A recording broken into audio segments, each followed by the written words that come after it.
Grégory Boutet, bienvenue au Journal du Luxe Intelligence. C'est un Merci. honneur de vous avoir. Et ma première question, c'est sur votre métier. Donc vous êtes Chief Client and Digital Officer. Je trouve que l'association Client et Digital est particulièrement intéressante. Est-ce que vous pouvez nous parler de votre métier concrètement? Alors je pense que d'abord merci de me recevoir. Je suis très heureux de participer à cette première. Je pense que par rapport à mon rôle, le premier élément de réponse, c'est de comprendre un peu pourquoi est-ce qu'on a créé une équipe digitale, client et digitale au niveau du groupe. Et il y a trois grandes raisons pour ça. La première, c'est que l'industrie du luxe, c'est une industrie qui fait à peu près 300 milliards d'euros de revenus, donc une énorme industrie qui croît, qui a quasiment doublé sur les 15 dernières années, et qui a cru derrière une grande tendance qui sont en gros les jeunes qui achètent les produits de luxe, ce qui n'était pas forcément le cas il y a une vingtaine d'années, et l'émergence d'une clientèle asiatique, notamment coréenne et chinoise, qui ont tiré la croissance de l'industrie. Et donc si vous êtes un CEO d'une maison de luxe et que vous voulez capturer une partie de cette croissance, vous devez engager ces clients là où ils se trouvent, c'est-à-dire sur les plateformes digitales. C'est une première raison pour laquelle on s'est dit que le digital est important. Les deux autres raisons, c'est deux convictions très profondes qu'on a chez Kering. La première, c'est que la data et les plateformes digitales peuvent augmenter l'expérience client et accélérer la croissance de nos maisons.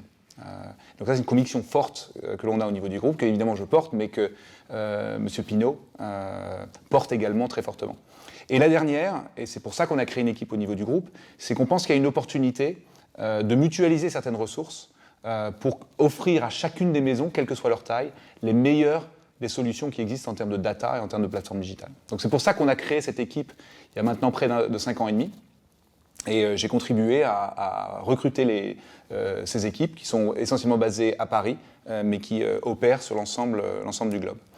Ensuite, concrètement, sur ce qu'on fait, notre mission, elle vient de ces deux convictions dont je viens de parler. Et notre mission, c'est en gros d'augmenter la performance des maisons au travers du développement de plateformes digitales et d'une culture digitale au sein de l'organisation. Donc concrètement, ce que l'on fait, c'est qu'on développe et on opère des plateformes digitales et on offre aux maisons des centres d'expertise sur un certain nombre de sujets qui sont les grands points de rencontre que nous avons avec nos clients. 1, le e-commerce. 2, ce qu'on appelle le retail, donc nos boutiques. 3, le service client. Et 4, l'engagement client et la relation client que nous maintenons au-delà des magasins. Et ensuite, j'ai 2 équipes transverses qui sont au service de ces fonctions digitales, mais aussi du reste de l'organisation. Une qui est sur la data, on l'appelle data intelligence, donc qui fait de la business intelligence, qui fait de l'AI, et qui fait de l'analytics pour essayer de comprendre un peu nos business. Et enfin, une équipe innovation dont le rôle est d'essayer de se forger une opinion sur les tendances potentiellement disruptives dans notre industrie et d'essayer de faire des choses concrètes pour soit les valider et en faire des vraies capacités pour nos maisons, soit de les invalider, et à ce moment-là, on arrête les investissements. Donc voilà un petit peu le spectre de ce que l'on fait, en étant bien clair que chacune de nos maisons reste indépendante et maître de sa stratégie. Nous, on est là en support et on vient leur apporter des plateformes digitales pour accélérer leur performance et les aider à élever l'expérience qu'ils délivrent à leurs clients. Accélération, élévation, performance. J'ai une question sur l'omnicanalité. Il n'y a plus de débat physique, digital, tout est un grand tout. Une étude est sortie il y a quelques semaines du BCG qui montrait une forme d'insatisfaction des clients luxe par rapport à cette expérience qui n'est pas assez no Chanel. Pour vous, on en est où et comment progresser dans cette excellence omnicanale? Alors j'ai lu ce rapport et je pense moi j'en tire d'abord un premier élément très positif. C'est que les clients sont extrêmement satisfaits de l'expérience qu'ils ont en magasin. Et on les comprend parce que cette expérience unique que les marques de luxe délivrent dans leurs magasins, c'est une des raisons d'être du luxe. Au même titre que la qualité de nos produits, la créativité de nos produits, l'expérience en magasin reste absolument critique et centrale dans la proposition de valeur du luxe. Donc c'est vrai que dans ce contexte-là, l'expérience online a tendance à être moins exceptionnelle. Alors évidemment, on travaille sur cette expérience pour essayer d'apporter un peu de la magie qui se passe en magasin. Et une partie de cette magie, c'est évidemment le concept du magasin, c'est l'adresse, c'est la relation avec le client. Donc par exemple, on a testé dans un certain nombre de nos sites la possibilité pour nos clients de converser avec un vendeur d'un magasin et d'avoir une partie de l'expérience qu'on a en magasin, mais de l'avoir depuis le confort de chez soi. Donc maintenant, je pense qu'il est un petit peu injuste d'essayer de demander à l'expérience online d'atteindre les niveaux d'expérience ultime que nos équipes ont réussi à créer en magasin. Je pense qu'on n'y arrivera pas, en tout cas pas avec les technologies actuelles, et je ne vois pas ça changer dans les prochaines années. Je pense que la vraie question, c'est pas tant comment est-ce qu'on peut atteindre ce niveau, parce que c'est une expérience en magasin qui est très très différente. La question, c'est plus quel est le besoin que sert le site e-commerce, et on est plutôt sur un besoin le besoin client, c'est de maintenir cette relation avec la marque au-delà du magasin. Et c'est à ça que sert le site de e-commerce, de tenir le propos de la maison, créer l'émotion autour des produits et éventuellement pouvoir acheter sur la plateforme. Donc c'est de voir quel est le besoin que ça sert spécifiquement, et c'est un besoin qui est différent de celui d'aller en magasin. Et ensuite, c'est de voir comment cette expérience magasin s'intègre de manière holistique dans l'expérience d'ensemble du client. Et comment est-ce qu'on crée justement cette expérience no channel dont parle Bain. Une question, forcément, on a beaucoup parlé, vous parlez d'expérience client. Qu'est-ce que vous avez repéré d'extrêmement intéressant chez Kerim en termes de nouvelles expériences clients? C'est une question qui nous est soufflée par notre partenaire qui est Héroïne. Est-ce que vous pourriez nous faire un petit peu la peinture aujourd'hui de qu'est-ce qui arrive, qu'est-ce qui est intéressant, qu'est-ce qui est à surveiller? Nous, notre vision de l'expérience omnichannel, elle est très pragmatique. C'est-à-dire qu'on veut faire de l'omnichannel quand c'est utile pour le client, c'est-à-dire qu'on a le sentiment qu'on va élever l'expérience du client, ou quand ça accélère la performance de nos maisons. Donc typiquement, il y a des choix qu'on a décidé de ne pas faire. Des écrans en magasin, c'est des choses qu'on a estimé que ça n'apportait rien à l'expérience client, et que si un client venait en magasin, il venait pour découvrir les produits, les toucher, bâtir cette relation avec le vendeur. Et c'est pour ça qu'on parle d'une selling ceremony. Le vendeur délivre une cérémonie au client. Et donc c'est pour ça qu'on ne veut pas perturber cette cérémonie avec des écrans. Donc notre vision, elle est pragmatique et elle anime l'ensemble des roadmaps qu'on a sur nos plateformes digitales. Et donc c'est pour ça que sur notre site de e-commerce, on offre nativement toutes les solutions d'omnichannel qui viennent aider et élever l'expérience client. Donc on peut acheter en ligne, retirer son produit en magasin, on peut réserver en ligne pour aller retirer son produit en magasin, on peut prendre un rendez-vous avec un vendeur en magasin. Donc ça, c'est l'expérience omnichannel qu'on crée sur le site de e-commerce. On a le sentiment qu'elle répond à un vrai besoin de nos clients et on considère qu'elle est additive à cette selling ceremony dont je parlais tout à l'heure. Mais c'est aussi des choses qu'on applique sur d'autres plateformes. On a une plateforme très importante au sein de nos boutiques qui s'appelle Luce, qui est une app qu'on a développée avec Apple, et on intègre dans cette app des services qui sont omnichannel. Si vous venez en magasin, que le produit n'est pas disponible en magasin, le vendeur va être capable de commander sur le site e-com depuis cette app. Et donc c'est comme ça qu'on pense notre stratégie omnichannel.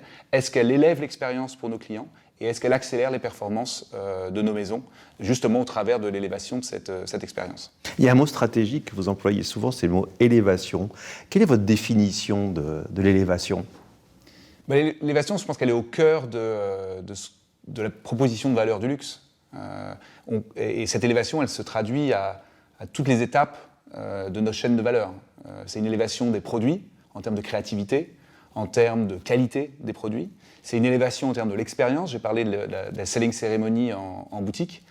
Et c'est aussi une élévation dans la façon dont on communique avec nos clients, que ce soit l'émotion que l'on crée au travers de différents contenus qu'on crée, de nos différentes campagnes, autour de nos produits, mais aussi la relation one-to-one qu'on cherche à créer avec nos clients lorsqu'ils sont en magasin évidemment, mais aussi et surtout lorsqu'ils quittent le magasin pour continuer cette relation et ce dialogue qu'on a avec nos clients. Et à chacun de ces points, on essaye, en tout cas à mon niveau, de voir comment est-ce que la data, les plateformes digitales peuvent élever chacune de ces étapes de la chaîne de valeur du luxe.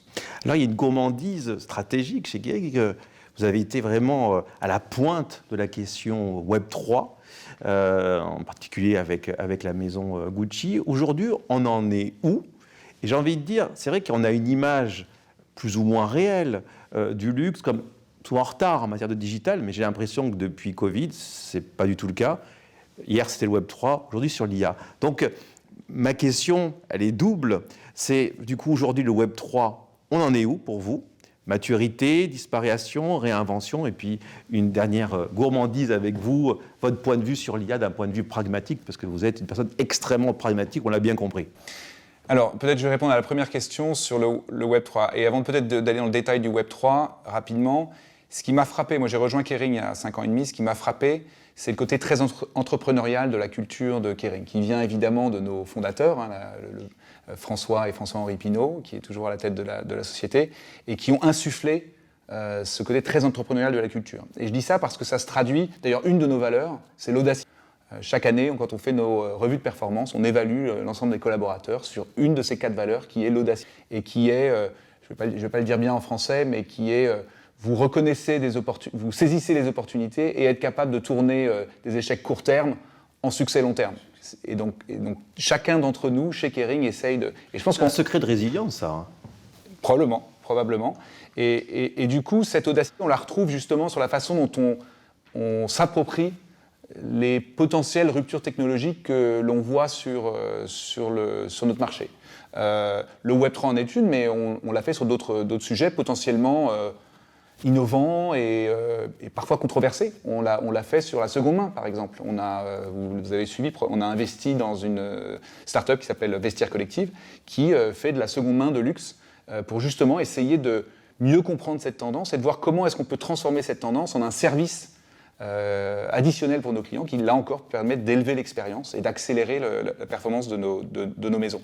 Donc on l'a fait sur pas mal de sujets et ça vient de cette valeur d'audacité qui anime l'ensemble de nos équipes. Sur le Web3, ça n'a pas été une exception. Vous l'avez cité, pas mal de nos maisons, notamment Gucci et Balenciaga, ont été à la pointe de cette tendance, se sont appropriées très tôt et ont adopté une attitude qu'on a développée au niveau du groupe et au niveau de nos maisons, qui est celle du test and learn.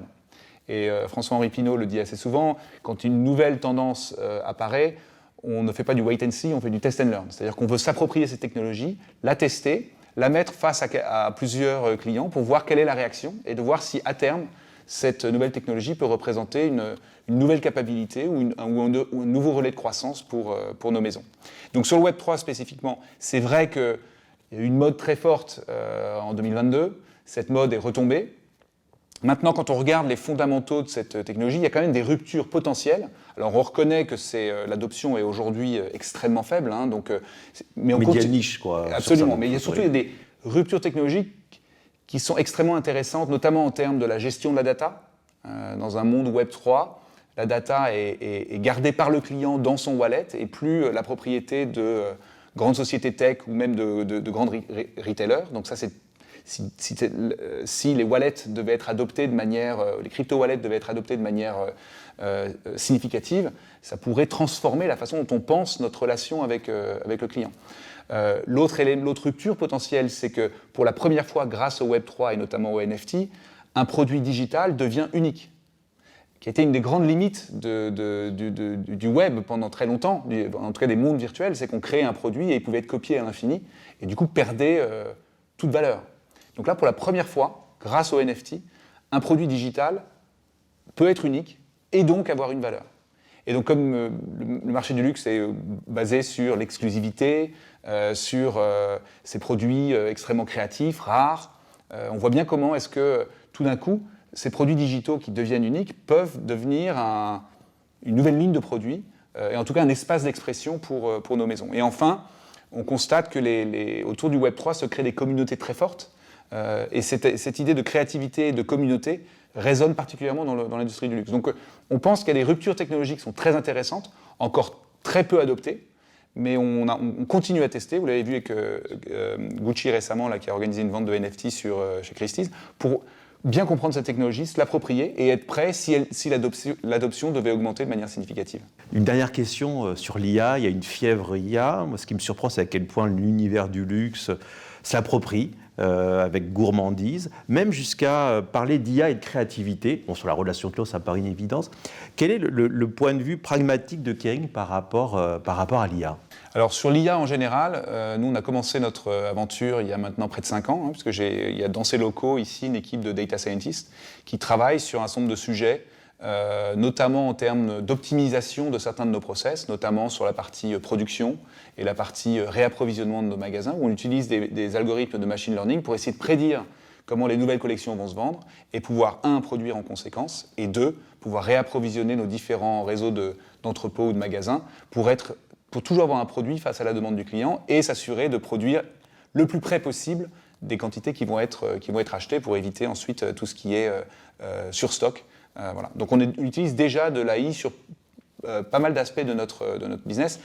Il y a une nouvelle tendance aujourd'hui avec les AI génératives qui crée de nouvelles opportunités, notamment en termes de création de contenu et d'optimisation de certains de nos process. Donc, comme on l'a fait sur la seconde main, j'en parlais tout à l'heure, comme on l'a fait sur le Web3, on regarde de très près cette technologie. J'étais il y a quelques semaines même quelques mois maintenant, c'était en début d'année, en face du COMEX de Kering, à expliquer ce qu'était à l'ensemble des CEO des différentes maisons et aussi à tous les responsables de fonctions, d'expliquer ce qu'est l'AI générative et quelles sont les potentielles implications dans les différentes étapes de notre chaîne de valeur.